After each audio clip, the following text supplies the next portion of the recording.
Hey everyone, Elise here. This is my first time going live on YouTube, so I didn't tell anybody about it, as you can see from the 0 people in the chat. But what I want to talk to you guys about today is hyper independence with men. This is specifically for the man who is very success oriented. He does everything by himself, he works hard, he gets the tasks done, he doesn't rely on anybody to do anything. He's usually that guy that you call up to do favors, he'll give you the shirt off his back, he will just always be there. He's always supporting everybody else, but he doesn't allow anyone to support him. Whenever anybody asks him, how are you doing? Or what can I do for you? He always says something like, I'm fine. I don't need help. I got it. Don't worry about it, buddy.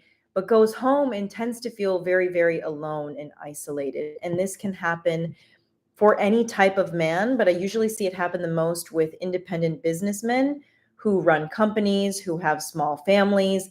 They just don't feel like they can rely on anyone, and they feel like they have so much pressure on their shoulders to support a family, to support workers, employees, to support companies, to have to keep grinding in order to be successful. And they feel like at any moment, if they allow any type of weakness, any type of vulnerability, it's going to crash their entire empire down.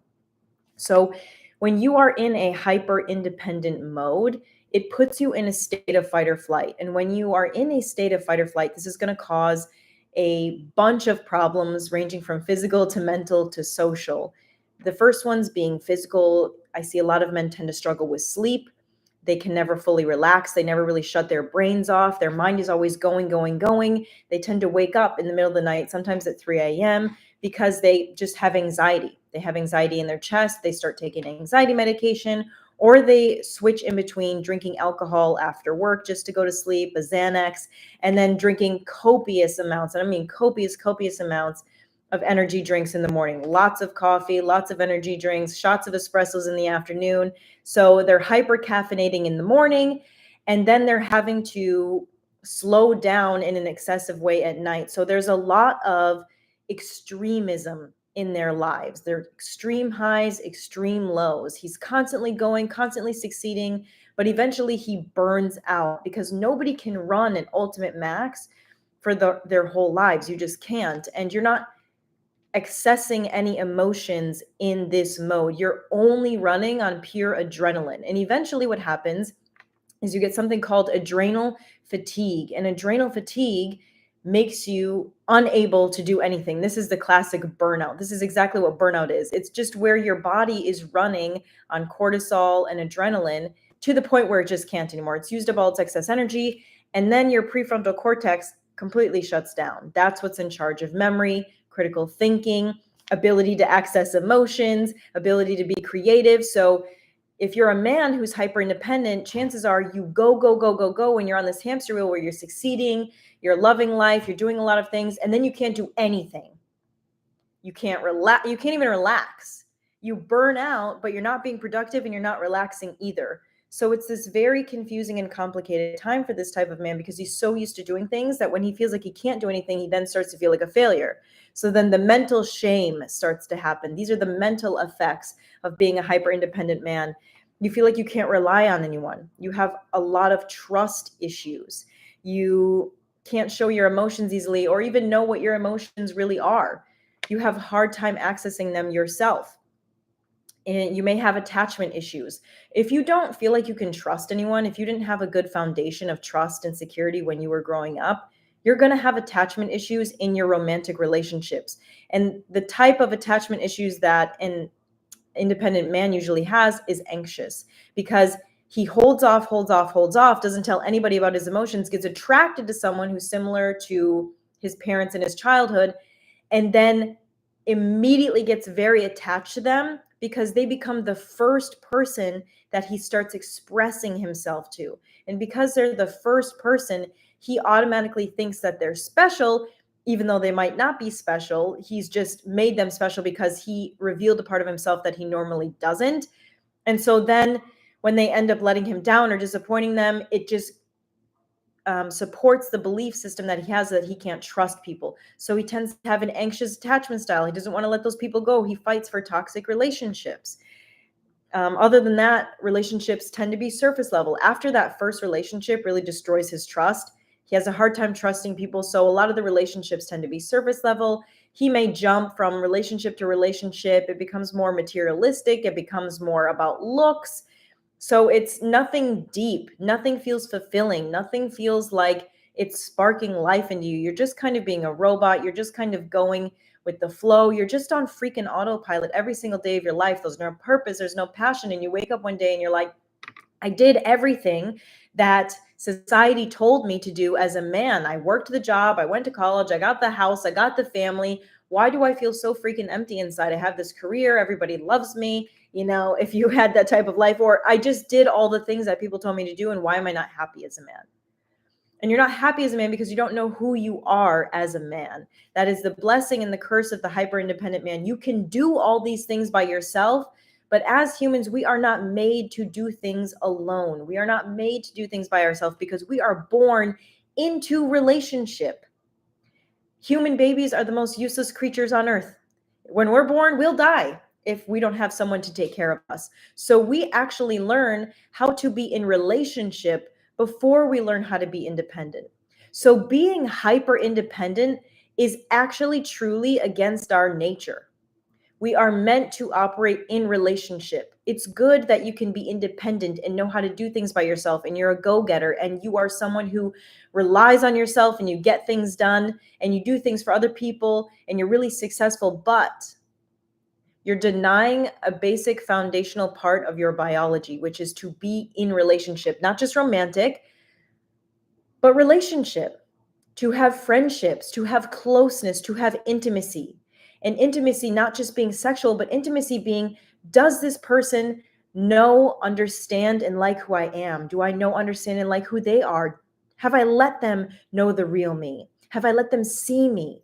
Have I let myself see myself? Or is it shrouded in shame and judgment that I've placed upon myself? Because when we get on this shame and judgment cycle, we start to despise who we are.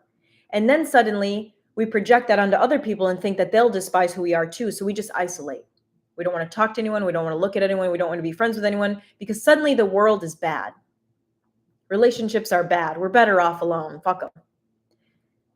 When really, the people who deny wanting a relationship the most are the ones who need relationship the most. There is something within you that is struggling so bad to be seen, to be touched, to be held, to be known. We can start healing that by recognizing that wounded part of ourselves. When we can scale back on the hyperindependence and start relying on other people and inviting them into our world, we realize that a world that isn't completely operated alone is a much less stressful world, a much happier world, a better world, and a stronger world, not a weaker world like we've been taught to believe. Allowing others to be part of our success, allowing others to help us build our foundation is the thing that sets us free, not the thing that makes us weak. And so one of the lessons that we want to learn here, because you might start feeling guilty if you want to ask for help. You might start feeling guilty if you feel like you want to express yourself. Well, the first thing is good givers are good receivers. You cannot be a good giver of your time, of your money, of your effort, if you are not allowing yourself to receive back, because everything is an energetic exchange, right? And eventually what happens is you start to make the other person feel bad for accepting your gift.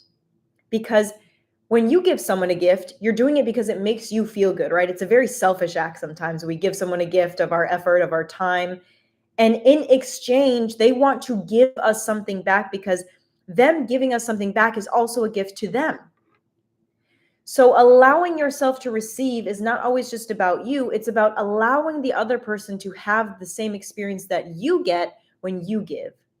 And in that way, they get to feel good and you get to feel good. And it gets to be this balanced, beautiful, energetic exchange. The same thing goes for when you're constantly giving but not asking for what you need, or constantly giving to someone who's not able to give back to you, or who's completely denying the desire to give back to you. Stop throwing pearls before swine. If you know that someone is not interested in you, if you know that someone is incapable of reciprocating your love, time, energy, effort, money, whatever it is, they've made it very clear to you they are not going to return, you need to step back because you need to conserve your energy, or else you become a bitter and resentful man. You become a man who starts to curdle, who starts to sour like milk that has gone bad. It doesn't feel good. It sits in your stomach, it sits in your chest. And it's this deep seated pain of, why don't you see me? And the reason that you're doing that, the reason that you are doing things and not asking for them in return, is because subconsciously you are creating a contract with that person that you learned a long time ago that says, if I do this for them, then I will receive love. If I do this for them, then I will receive affection, attention, salutations, whatever it is. So when they don't respond in the way that you want, your natural inclination is, oh, I'll just do more because then they will finally understand what I need. But as an adult, and even as a child, nobody understands what you need except for you. And as an adult, it is your responsibility to start understanding those needs so you can clearly ask for them. So that when you clearly ask for them and that person completely denies or rejects what you're asking, you can have a clear conscience when you start to pull back. But if you just keep giving and giving and giving and say, oh, I don't need to receive anything, but you're burnt out and you're stressed and you're angry because you're not getting the love and you don't feel appreciated, it's because you're not appreciating yourself. You're not asking for what you need. You're not making it clear. You're not surrounding yourself in the environment that you need to be in order for the right people to appreciate you. So that's our lesson, is good givers are good receivers. The second lesson in that was change your environment to be around people who actually will appreciate you. And you can only do that by understanding your own wants, needs, and desires. And the first step to understanding our wants, needs, and desires is looking at where our biggest pain points are. What do we complain about the most? What do we hurt the most? Do we feel disrespected a lot? Do we feel unappreciated a lot? Do we feel burnt out a lot? Look at your wounds, and that's where you need to start seeing your needs and desires. Well, if I feel disrespected a lot, well, my desire is to be respected. So how am I going to be respected? We don't get respect just by saying, hey, you need to respect me now. Respect is something we curate inside of ourselves. It's an energy. And we can only become respected when we respect ourselves and act in a respectful way, which means if somebody is disrespecting us, we pull back. We don't play that game. It's not we tell them what to do. Telling them what to do is trying to control someone who doesn't want to listen to you. They're not your child, so don't do it. And also, you can't even make your children respect you. You have to show them by example. Every single action on this earth, the energy that you want to get has to be shown. Nothing is really taught through words. It has to be demonstrated through consistent action. So are you the type of man who just says a lot of things and doesn't do them, doesn't embody them? Are you saying you have a lot of core values? Are you saying you have a lot of purpose and passion? Are you saying that you want a lot of respect, but you're not doing that? You're not being a respectable man. You're not getting up early in the morning and following your promises of going to the gym or losing the weight or taking out the trash or anything like that. What are you doing that embodies the words you are speaking? Because words are magic. Words are manifestation. Words are affirmations. The universe is looking at it. People around you are looking at it, and you are looking at it. So the first time you say something that you do not follow through with, you've disrespected yourself. And your higher self knows that you've disrespected yourself. So now we need to spend a lot of time course correcting, because there's been a lot of broken promises we've made to ourselves. So how could anybody respect us or follow us when we don't respect or follow ourselves? We don't even like ourselves at this point.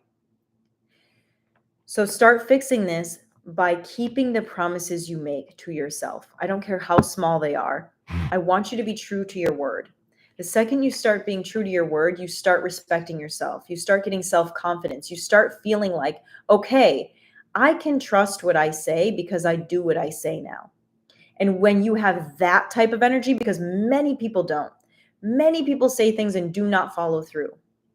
The people who do what they say they're going to do are the most confident, most successful, most disciplined people you ever meet. You know who they are when they walk in the room. They have this uncomparable energy, this trust about them that you know they're going to get the job done. So if you want to be that type of man, you have to follow with integrity the type of things that you're saying to yourself. So that is my video today on the hyper independent man. I don't want to make it too much longer than that. I'm going to start going live on YouTube regularly because, to be honest, I want to monetize this thing and I need more watch hours. So if you have ideas for what you want to see in these long form videos, please comment them below and I will make live suggestions. And next time I'll invite people to show up live so you can ask me questions while we're on the call. And other than that, oh shoot, I actually see some. Sorry, guys, this is my first time going live, so I actually see some comments over here. We have people from Switzerland. Oh, I love that you found me from the True Geordie podcast. That's awesome. Okay, guys, well, I love you. I'm going to start going live every single day. So please let me know in the comments what type of videos you want to see, and I'll answer your questions next time, and we'll do like a collaboration. And sorry about this box on the side. Oh, my God. This camera is twisted, so I feel like I look weird. Anyway, love you guys, and I'll talk to you soon.